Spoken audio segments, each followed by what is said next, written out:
Daisy clutched her reusable tote bag tighter as she navigated the crowded aisles of Waitrose.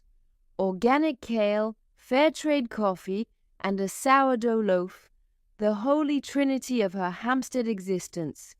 She was on a mission to procure the perfect ingredients for her book club's discussion of Bleak House, a novel she secretly found, well, bleak. Suddenly, a rogue shopping trolley, steered with the precision of a drunken bumblebee, careened towards her. Before Daisy could yelp, a hand, adorned with enough rings to sink a small ship, yanked her out of the way. "Good heavens, darling, are you all right?" boomed a voice. Daisy looked up into the face of Ruby, a woman whose flamboyant attire, a leopard print dress, a feather boa, and a hat resembling a fruit basket, suggested she'd escaped from a particularly eccentric pantomime. I think so," Daisy stammered, adjusting her sensible cardigan. "Lucky escape. I tell you, these Waitrose warriors are lethal. I'm Ruby, by the way. Ruby Valentine, purveyor of, well, possibilities."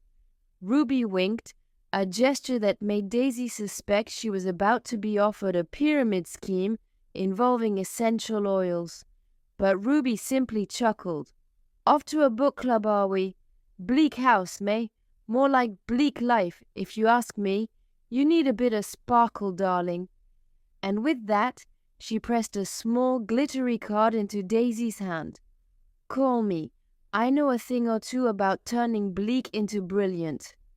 Daisy, bewildered, watched Ruby sashay away, leaving a trail of errant feathers in her wake.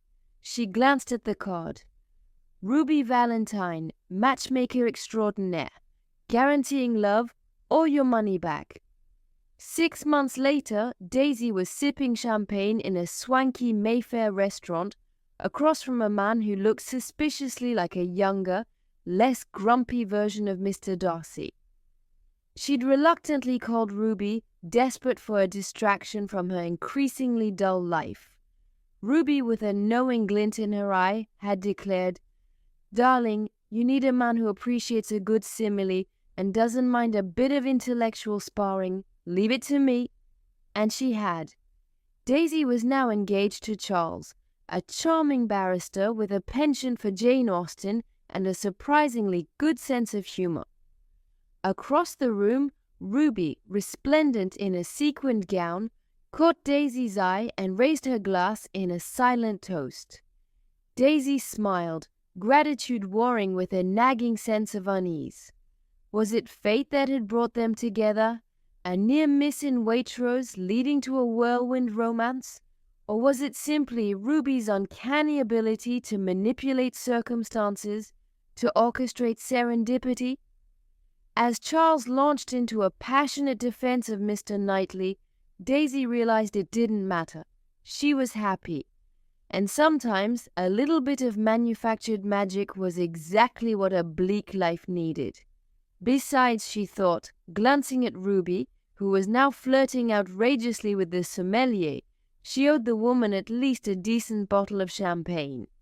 After all, who knew what other possibilities Ruby Valentine had up her glittery sleeve?